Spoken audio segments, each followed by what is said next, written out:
Salut, c'est Trado, content de vous retrouver pour la mise à jour de l'analytique du CAC 40. Encore 0,80% de gagné. Le CAC 40 semble rentrer dans une sorte de panique haussière. Tout le monde veut en être, personne ne veut rester sur la touche. On est en plein FOMO. Alors attention, fear of missing out, ça ne veut pas dire nécessairement qu'on a tort de le faire. Ça veut simplement dire que ça devient un petit peu irrationnel et guidé par l'avidité plus que par autre chose.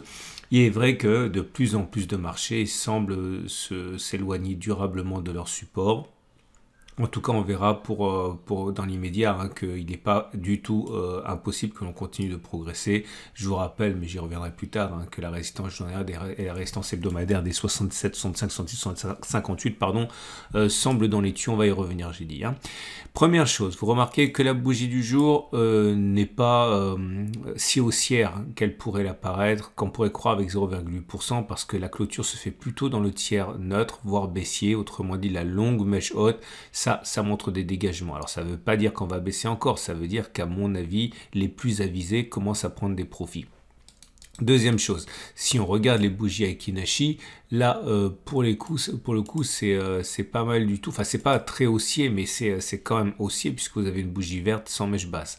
Alors elle n'est pas longue comme on aurait espéré qu'elle le soit, mais ça reste quand même une bougie haussière, c'est incontestable. Et puis qui c'est qui vient mettre un nouveau bloc? C'est le 3-line break. On en est à... Attendez, il faut que je les compte, j'ai perdu 1, 2, 3, 4, 5, 6, 7, 8, 9, 10, 11e bloc. Ça veut dire que la progression depuis le premier bloc est vraiment spectaculaire. Mais on le sait, c'est pour ça que j'en parle beaucoup de cet outil-là qui est tellement négligé et tellement peu utilisé par les traders et les analystes, attendez, j'enlève tout ça parce qu'on n'y voit rien, et le gap maintenant. Le gap, c'est important, le gap, parce qu'il n'a pas été rebouché, ce qui veut dire qu'il est toujours actif en tant que gap potentiel de continuation. Ça veut dire que si on prend le plus bas, que l'on reporte ça en dessous du gap, et qu'on reporte ça par-delà le niveau du gap originel, quand il a été ouvert, il était là. Donc on était plus haut, il a été partiellement rebouché, mais ça veut dire que, eh bien, selon la théorie des gaps, il y a le carburant pour aller chercher 6960. Alors ça semble foufou, mais bon, encore une fois, ce sont des choses qui fonctionnent plus souvent qu'elles n'échouent. Donc à partir de là, même si on peut considérer que c'est foufou, eh bien, on doit prendre en considération cette éventualité. On est supporté ici par une oblique ascendante intenable évidemment dans la durée, mais la cassure de cette oblique sera quand même un élément intéressant pour juger d'un affaiblissement à venir. Pour l'instant, ce n'est pas du tout le cas. J'aimerais vous parler maintenant des éléments techniques. Non, je vais parler tout de suite de la fourchette d'Andrews. Alors j'ai reçu pas mal de demandes par rapport à la fourchette d'Andrews, me demandant bon on en est où la Trado, parce que la fois que tu nous as abandonné c'était avec une fourchette d'Andrews ancienne qui tenait toujours et maintenant elle tient plus. Qu'est-ce qu'on en fait? Alors pour mémoire, vous prenez un plus haut. Alors attendez, je l'avais tracé comme ça.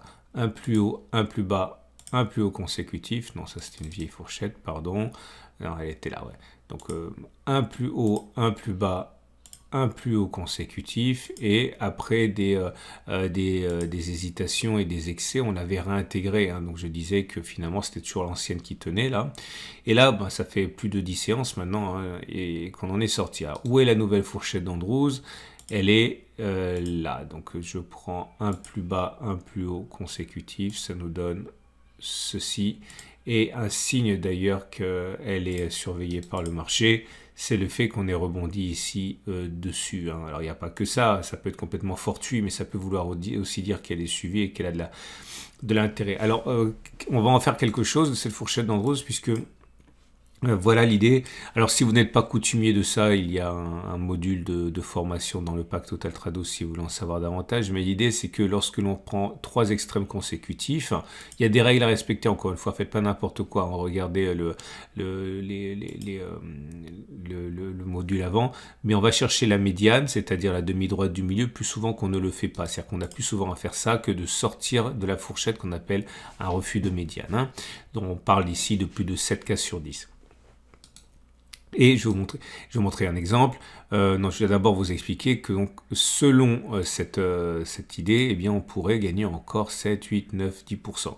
Et si on ne devait pas le faire, si on était dans les 3, 4 cas sur 10, enfin 3 cas sur 10 où on ne le fait pas, l'objectif c'est d'aller chercher un objectif baissier qui est un contact avec la demi-droite qui relie le point 1 et le point 3, bon, ni plus ni moins qu'un retour sur le support hebdomadaire. Donc en gros, soit c'est ça, généralement, bon, on peut aussi latéraliser naturellement, mais c'est soit généralement ça et soit ça, en termes statistiques. Hein.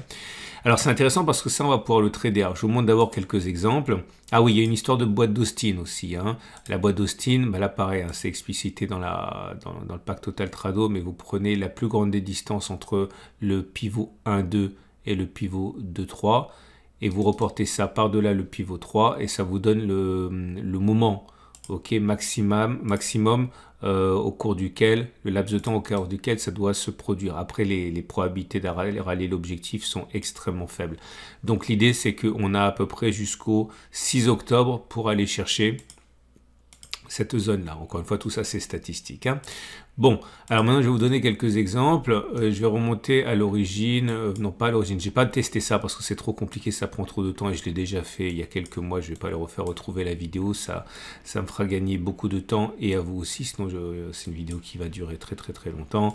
Et voilà l'idée. Voilà un refus de médiane, justement, vous voyez. Un extrême, donc un plus bas, un plus haut, un plus bas. L'objectif était d'aller chercher ce point-là, enfin un contact avec la demi-droite. On ne l'a pas fait, on est sorti de la fourchette d'Andrews sans en avoir touché la médiane préalablement. Objectif, un contact avec la droite 1-3 et ça a été fait. Ok, je vais effacer ça.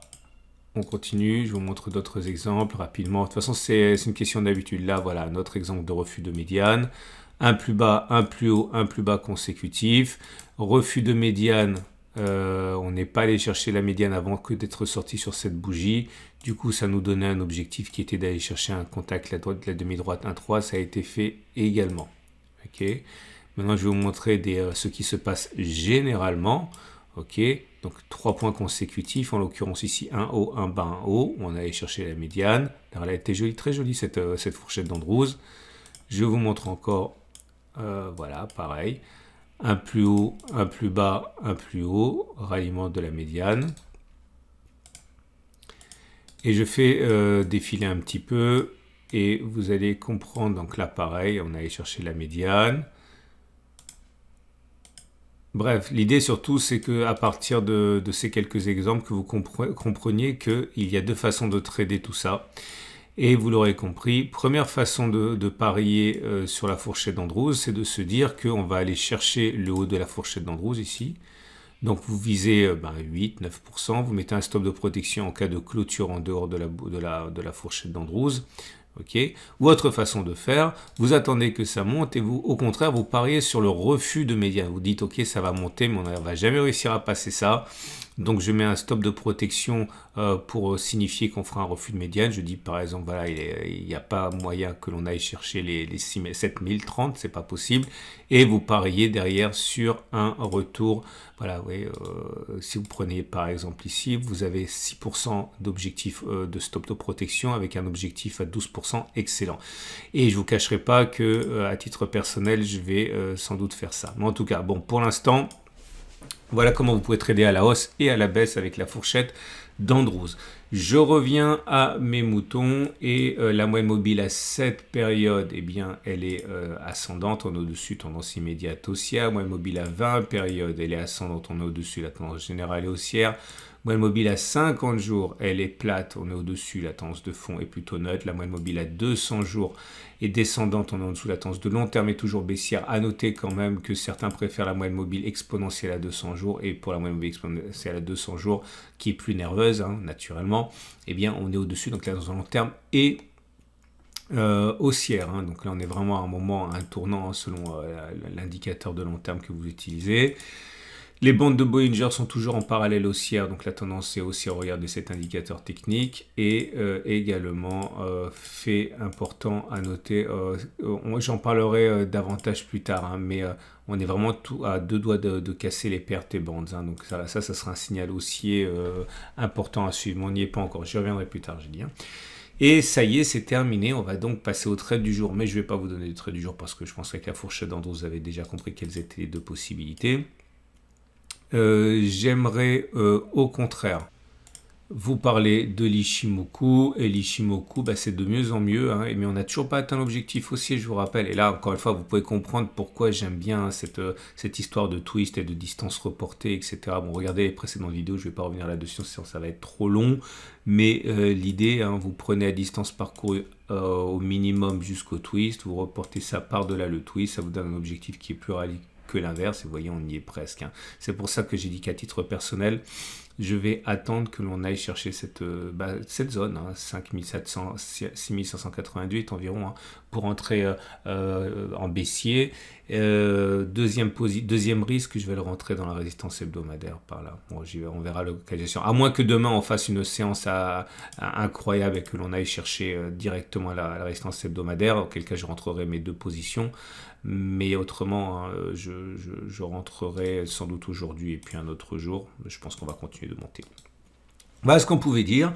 Je fais un peu des tours du côté horaire pour vous montrer une application une fois de l'ATR. Hein, et ça, c'est vraiment bien. Vous voyez, si vous n'avez pas de méthode, la méthode de l'ATR présente l'avantage de la simplicité, puisque si vous prenez la figure, la matrice de trading intraday que je vous ai proposée pour aujourd'hui, enfin pour lundi, vous voyez, on a touché un petit peu, on est monté un peu, mais avec un ATR à 1, vous étiez sauf. Hein, par exemple, si vous étiez rentré, mettons, je dis au hasard, 6545, 6545, vous êtes rentré en spéculation à la baisse, vous ajoutiez, je sais pas, un ATR. Un ATR, je vais mettre l'average true range, il est là. L'ATR était à 22,9 plus 22,9, ça vous donnait 6567, on va dire 6568. 6568. Limite, là, mais on l'a pas touché. Bon, après, ça dépend à quel moment vous êtes entré, si vous avez pris un ATR ou deux ATR, mais vous voyez, là, à ce niveau, vous étiez préservé du stop de protection. Mais encore une fois, je ne dis pas que vous avez tous eu la chance de rentrer au moment où j'ai dit de prendre un ATR, mais ça a l'avantage de la simplicité quand même. Hein.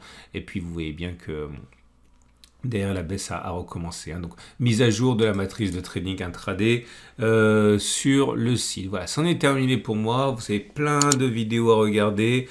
La matrice de trading de court terme sur les indices, sur l'euro-dollar, sur le bitcoin, l'analyse de l'or, l'analyse des cryptos pour les accumulateurs. Bref, pléthore de vidéos pour vous si vous êtes en vacances en particulier. Et pensez à approfondir vos connaissances sur la fourchette d'Andrews. Si vous avez été intéressé, je vous dis à demain pour la mise à jour.